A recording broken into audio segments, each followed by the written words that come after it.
السلام علیکم ورحمۃ اللہ وبرکاتہ۔ وعلیکم السلام ورحمۃ اللہ وبرکاتہ۔ میں پاکستان کے شہر بلوچستان سے آپ سے بات کر رہا ہوں کہ ہم یوتھ کلب کی ویڈیوز سن سکتے ہیں، دیکھ سکتے ہیں، تو کیا ہمیں ان کی ویڈیو دیکھنا چاہیے یا پھر نہیں؟ نحمدہ ونصلی علی رسولہ الکریم، اما بعد۔ یوتھ کلب کے بارے میں انہوں نے سوال کیا ہے اور یہ تصویر بھی بھیجی ہے۔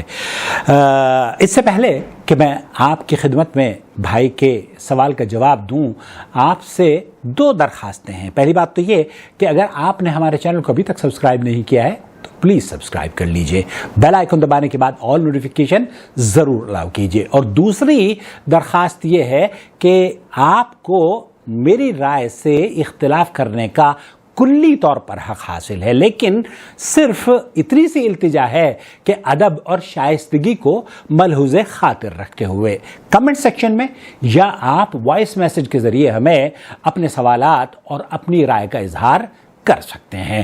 بھائی یہ جاننا چاہ رہے ہیں کہ youth club of Pakistan, Balochistan سے ان کا تعلق ہے۔ یوتھ کلب پاکستان میں ایک گروپ ہے جو کہ مختلف شہروں میں جا کر ورکشاپ کنڈکٹ کرتے ہیں، ٹریننگ کرتے ہیں، اسکول اور کالجز میں جاتے ہیں، اور وہ ایک نوجوان طبقہ ہے جو انہوں نے، حالانکہ اگر مجھے یہ تصویر نہ بھیجی ہوتی تو شاید نہ پتا ہوتا کہ یہ محمد علی صاحب بھی یوتھ کلب کے ساتھ جڑے ہوئے ہیں۔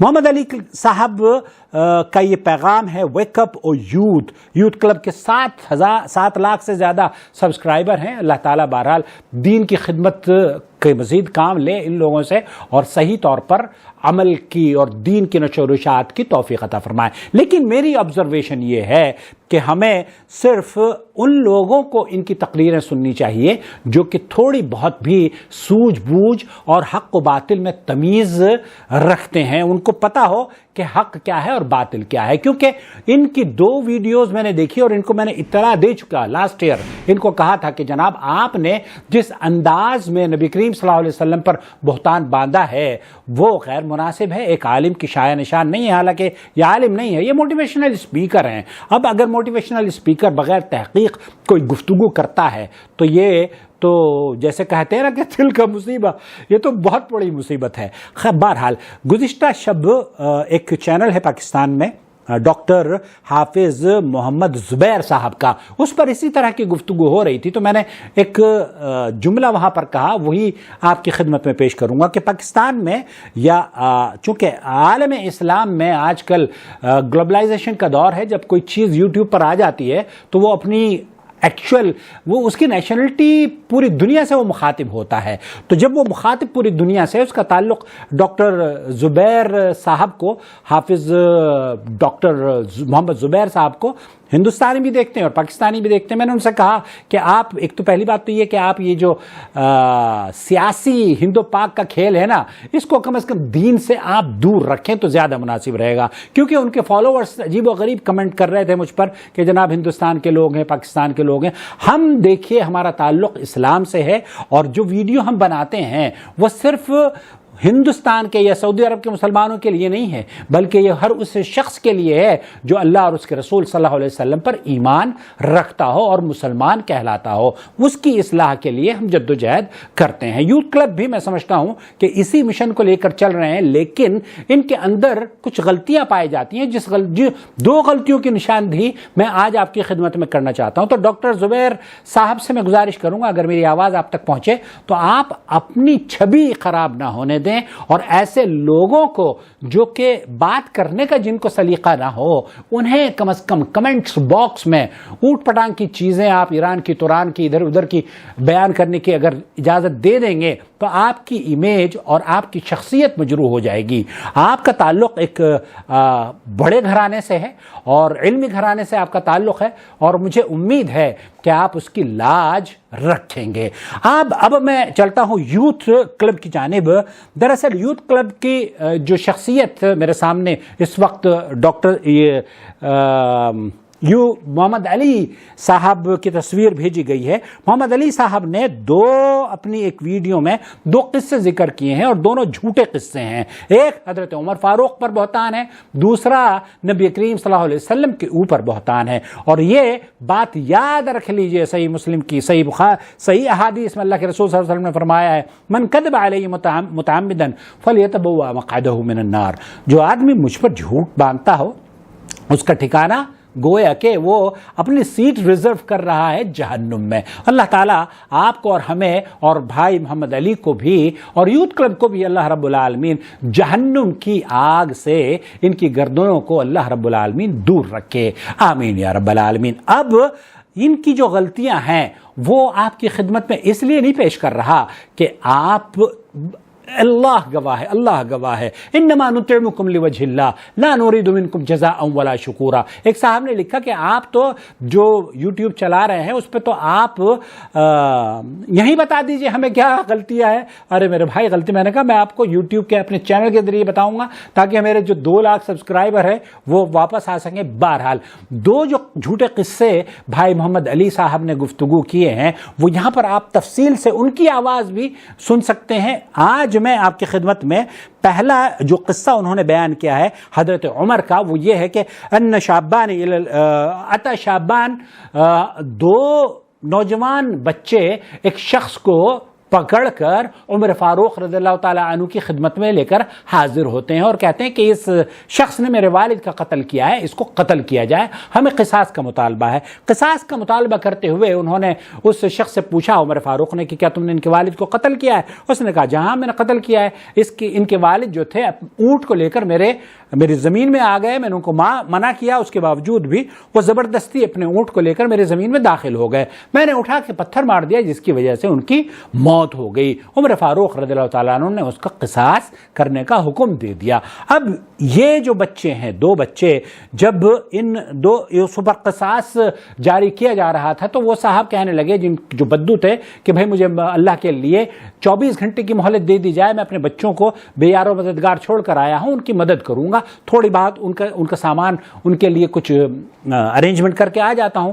کہا کہ کوئی ضمانت دے گا تمہارے یہاں مدینہ منورہ میں؟ عمر فاروق نے کہا, انہوں نے کہا نہیں, کوئی ضمانت دینے کے لیے تیار نہیں ہے ایک اجنبی آدمی کا. بہرحال ابو ذر رضی اللہ تعالیٰ عنہ جب انہوں نے کہا کہ اللہ کے لیے میری مدد کیجیے اور اس طرح کے کلمات انہوں نے بیان کیے ہیں, تو مورخین نے اور تذکرہ نگاروں نے اس واقعے کو مختلف انداز سے کتابوں کی زینت بنانے کے لیے لکھا ہے. جس طریقے سے محمد علی صاحب نے اپنے اس لیکچر کے اندر وزن پیدا کرنے کے لیے کیا, اسی طریقے سے دوسرے مصنفین بھی, دوسرے مورخین بھی, دوسرے تذکرہ نگار بھی یا سیرت نگار کہہ لیجئے یا خوبصورت قصے کہانیاں بیان کرنے والے کہہ لیجئے, اس کو لکھتے ہیں. آپ غور کیجئے, اگر قصت عمر مع ابو ذر رضی اللہ تعالی عنہ صرف یہ آپ گوگل کر لیں تو آپ کو پتہ چل جائے گا کہ اس بارے میں کئی لسٹ آپ کے سامنے آ جائیں گی. یہ احادیث منتشرہ لا تصح, یہ وہ روایتیں ہیں جو کہ صحیح طور پر ثابت ہی نہیں ہیں.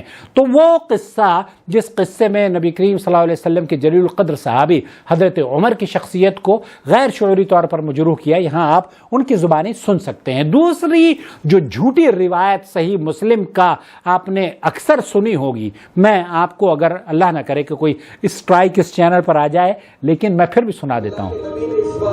اللہ کے نبی نے اس بار تاریخی جملے کہے, یہ ہمارے بھائی محمد علی صاحب کہہ رہے ہیں,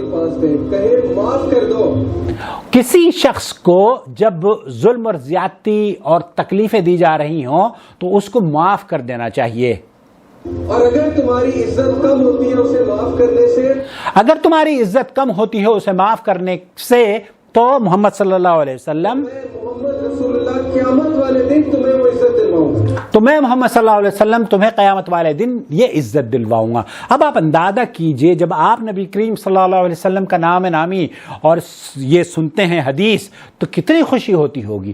بات بڑی خوبصورت ہے لیکن یہ آپ کو جان کر حیرت ہوگی, یہ تو جو محدثین تھے انہوں نے بھی اس روایت پر موضوع ہونے کا حکم نہیں لگایا. کیوں نہیں لگایا؟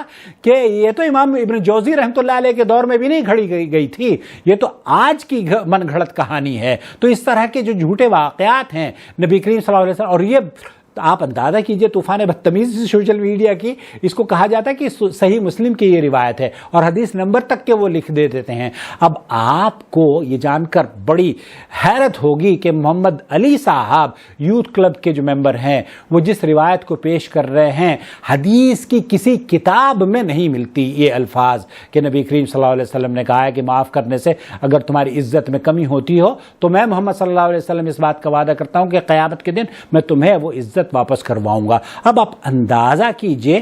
تو میں صرف اتنا عرض کرنا چاہ رہا ہوں کہ یہ جو یوتھ کلب ہے یہ اچھے کام کر رہا ہوگا, نہیں ہے, لیکن آیا وہ قرآن و سنت پر مبنی صحیح احادیث نشر کر رہے ہیں یا نہیں؟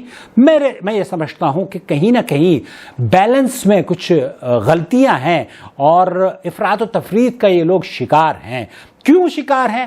بہت سے لوگ غیر شعوری طور پر جب قال اللہ اور قال الرسول بیان کیے جاتے ہیں اور نئے انداز سے چیزوں کو پیش کیا جاتا ہے, سلف صالحین کے منہج سے بالا تر ہو کر انہیں نیچے دکھا کر اپنے آپ کو ظاہر کیا جاتا ہے, تو ایسی صورت میں فتنے جنم لیتے ہیں. اور وہ فتنے, بہت سارے فتنے آئے ہیں. ڈاکٹر اسرار صاحب کا فتنہ کیا کم تھا جو آپ, حالانکہ ڈاکٹر حافظ محمد زبیر صاحب آپ نے بھی ان کی تعریفیں بہت کی ہیں, لیکن وہ فتنہ بھی بہرحال اسی طرح کا فتنہ تھا. انجینئر صاحب کا فتنہ آیا, غامدی کا فتنہ آیا, اور جماعت اسلامی کا مودودی کا فتنہ آیا. ان تمام فتنوں کی طریقے سے اللہ رب العالمین اس یوتھ کلب کے فتنے میں امت کو آزمائش میں نہ ڈالے. اور راسخ علماء سے, مشائخ سے میری گزارش ہے, میری التجا ہے کہ ان کی رہنمائی کے لیے پاکستان کے علماء سامنے آئیں اور ان کی سرپرستی فرمائیں. اگر یہ صحیح العقیدہ لوگ ہیں تو ان کی سرپرستی صحیح العقیدہ علماء کی طرف سے ہونی چاہیے. ان کی سرپرستی کے لیے راسخ علماء کا ہاتھ نہیں ہے. اگر راسخ علماء ان کے پیچھے ہوتے اور ان کی سرپرستی راسخ علماء کرتے تو ان کو روک دیتے اور کہتے کہ دیکھیے آپ جس منہج کی نمائندگی کر رہے ہیں وہ منہج بڑا پاک, صاف اور ستھرا ہے, اوتھنٹک ہے, اور اس منہج کے لیے کم از کم کچھ علماء تو ان کے لیے چند الفاظ کہتے. میں یہ دیکھتا ہوں کہ ایک بھی عالم جو بھی ان کی تعریف کرتا ہے نا, آپ یقین کیجئے وہ جیسے تبلیغی جماعت کے بارے میں شیخ ابن باز سے یا بعض اہل علم سے, شیخ محمد بن صالح العثیمین سے پوچھا گیا تو انہیں پتہ ہی نہیں تھا کہ تبلیغی جماعت کے عقائد کیا ہیں. تو جب وہ جانتے نہیں تھے ان کے بارے میں انہوں نے گفتگو کر دی. اب جب انہیں پتہ چلا تو شیخ صالح الفوزان اور سعودی عرب کے کبار علماء نے جس طریقے سے تبلیغی جماعت پر پابندی لگائی, اسی طریقے سے بہرحال یہ گروپ میں اللہ سے دعا ہے کہ اللہ تعالیٰ اسے فتنے کا سبب نہ بنائے. اور اللہ رب العالمین اس ویڈیو کو بھی, یہ کسی پر طنز نہیں ہے, صرف اتنی سی درخواست لے کر حاضر ہو رہا ہوں محمد علی صاحب سے, یوتھ کلب کے ذمہ داران سے, اور ڈاکٹر حافظ محمد زبیر صاحب سے, کہ بغیر تحقیق کے, ایک تو یہ کہ آپ کا چینل ایک ریپیوٹڈ چینل ہے, اسے لوگوں کو غلط استعمال کرنے کی کوشش نہ کریں, ان کو اجازت نہ دیں, نمبر ایک. نمبر دو, یوتھ کلب کے ذمہ داران کو بھی اس بات کی درخواست ان سے کر رہا ہوں کہ جب آپ کوئی گفتگو فرمائیں تو براہ کرم تحقیق کا دامن ہاتھ سے نہ جانے دیں. اپنا بہت خیال رکھیں, دعاؤں میں یاد رکھیں, اور اللہ رب العالمین سے دعا ہے کہ اللہ تعالیٰ اس چینل کو لوگوں کی اصلاح کا سبب بنائے اور قرآن و سنت کی شاہراہوں پر آنے کا اسے ذریعہ بنا لے. آمین یا رب العالمین. السلام علیکم ورحمۃ اللہ وبرکاتہ. اللہ ولی الذین آمنوا یخرجهم من الظلمات إلى النور والذین كفروا أولیاؤهم الطاغوت یخرجونهم من النور إلى الظلمات أولئك أصحاب النار هم فيها خالدون.